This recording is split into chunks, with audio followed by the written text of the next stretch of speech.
International community को उन्होंने address किया, जो आरएसएस को एक रेडिकलाइज्ड राइट विंग ऑर्गेनाइजेशन मानती है और जो ये मानती है कि आरएसएस इस मुल्क में टेररिस्ट एक्टिविटीज़ करता है, जो अखबारात में वहाँ के छपता है, जो यूनाइटेड नेशंस कहता है, उसको एड्रेस करना चाहता है कि आपका ख्याल गलत है, हम तो सबके साथ अकोमोडेट करके चलना चाहते हैं। इस्लाम तो एक नज़रिया है, इस्लाम एक पूरा का पूरा अपने आप में एक निज़ाम है, एक सिस्टम है जिसे वो नेगेट करते हैं, रिफ्यूज़ करते हैं, डिनाई करते हैं। नरेंद्र मोदी जी ने भी एक बार लाल किले पे खड़े होकर गौ रक्षकों को कहा था कि ये गुंडे हैं, इनका गौ रक्षा से कोई लेना नहीं, अपनी माँ को पाल नहीं सकते, गाय की बात करते हैं, ये गुंडागर्दी कर रहे हैं और ये गुंडागर्दी रुकनी चाहिए। 2 बार कहा उन्होंने, एक बार उस वक्त कहा, एक बार और बाद में कहा, लेकिन क्या गाय के नाम पे रुकी? नहीं रुकी।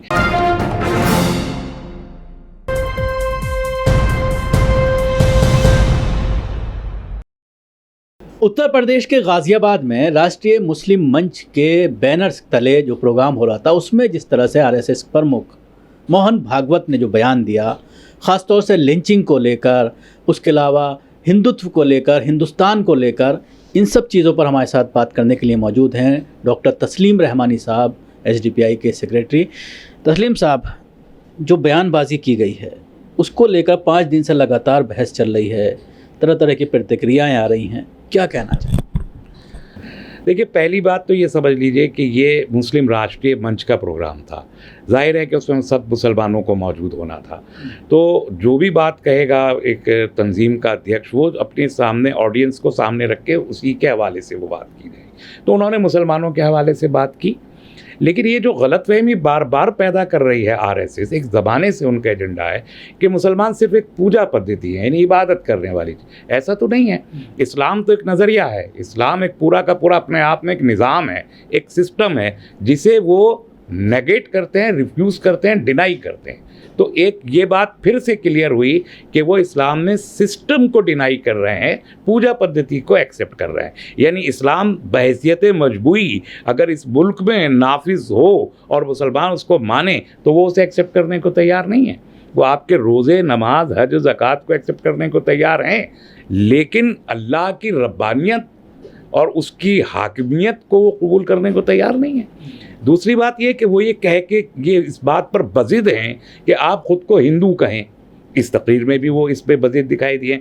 हम उसके लिए कभी भी आमादा नहीं थे कि हम अगर आप हिंदी में ही कहना चाहते हैं तो हम हिंदी मुसलमान तो हो सकते हैं, हिंदू मुसलमान नहीं हो सकते। वैसे भी हिंदुस्तान ऑफिशियल वर्ड नहीं है।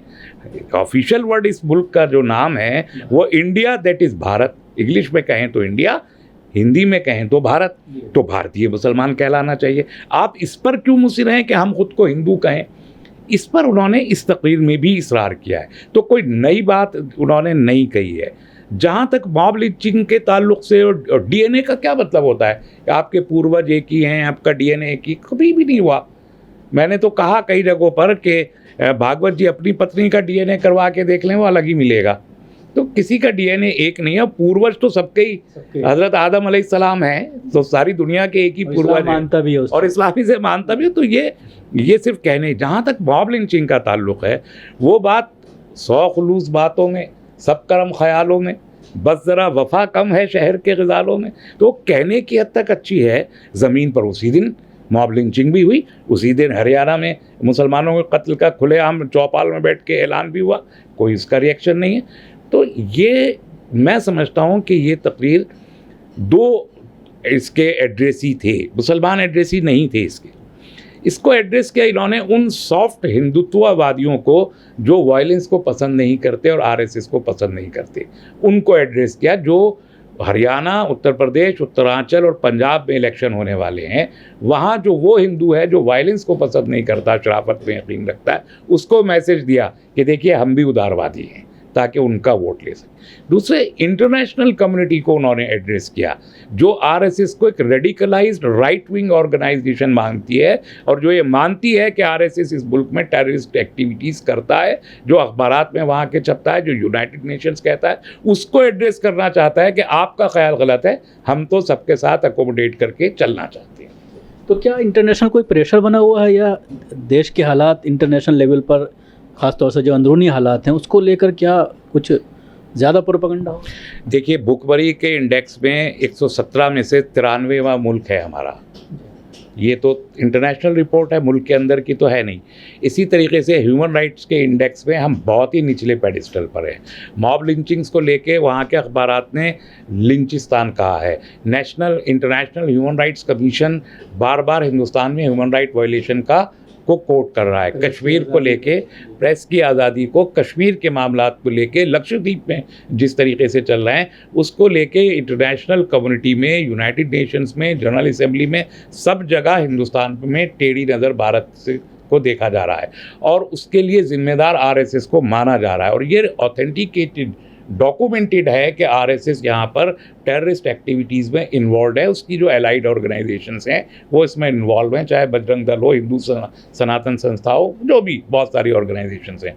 तो उस पूरे के पूरे, और जो हमारे कॉमर्शियल और इकोनॉमिक इंटरेस्ट वर्ल्ड के साथ जुड़े हुए हैं, ये अगर बढ़ता चला जाए तो सैंक्शंस आने लगेंगे। तो उस सूरत हाल को डिफ्यूज़ करने के लिए भी आरएसएस के चीफ के इस बयान का इस्तेमाल इंटरनेशनल लेवल पर किया जाएगा। आपने जिस तरह से लिंचिंग को लेकर कहा और ये भी कहा कि उसी दिन जो है हरियाणा में एक प्रोग्राम चल रहा था, तो क्या वाकई में इनकी नियत साफ़ है या सिर्फ मुसलमानों के बीच जाकर के इस तरह का बयान देना? क्योंकि अगर मैसेज देना है तो जाहिर सी बात है सरकारें आरएसएस चला रही है, अपने कैडर को इस तरह का मैसेज देना चाहिए ताकि लिंचिंग रुके। आपको याद होगा नरेंद्र मोदी जी ने भी एक बार लाल किले पे खड़े होकर गौ रक्षकों को कहा था कि ये गुंडे हैं, इनका गौ रक्षा से कोई लेना नहीं, अपनी माँ को पाल नहीं सकते, गाय की बात करते हैं, ये गुंडागर्दी कर रहे हैं और ये गुंडागर्दी रुकनी चाहिए। 2 बार कहा उन्होंने, एक बार उस वक्त कहा, एक बार और बाद में कहा, लेकिन क्या गाय के नाम पे रुकी? नहीं रुकी।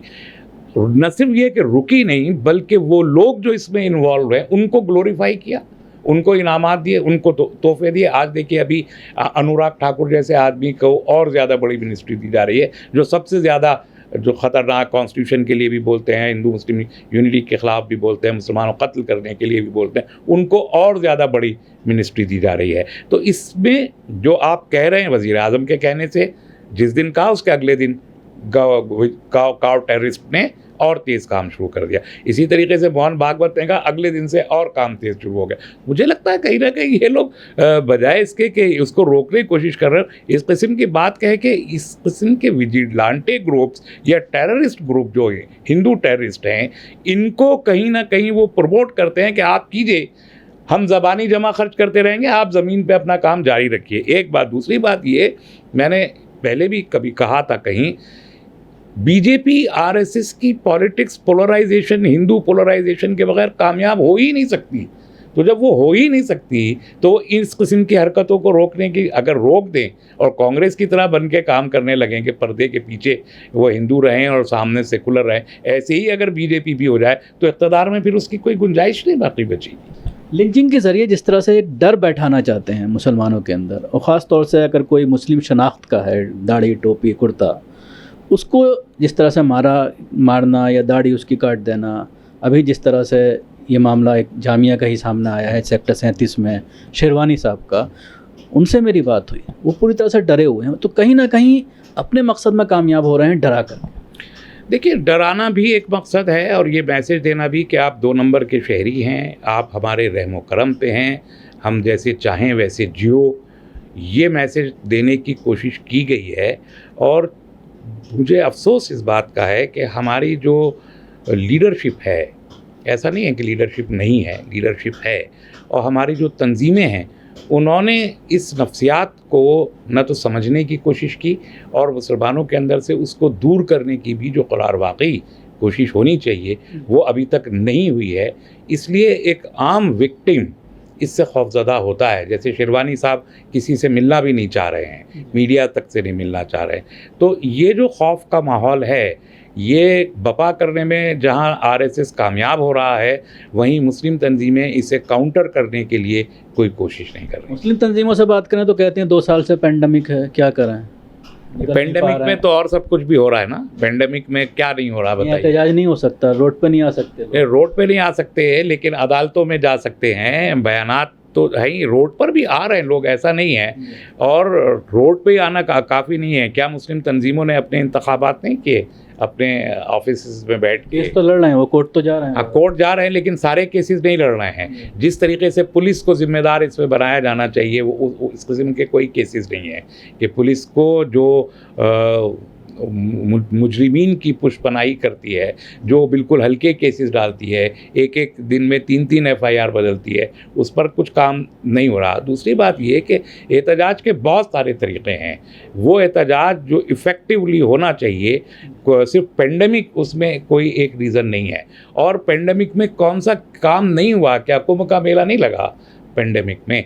क्या इलेक्शन नहीं हुए यूपी में भी, पंचायत के, और बिहार में, और बंगाल में, केरल में? क्या काम है जो पेंडेमिक में रुका हुआ है कि सिर्फ हम ही पेंडेमिक का सहारा लेके चुप हो जाएं?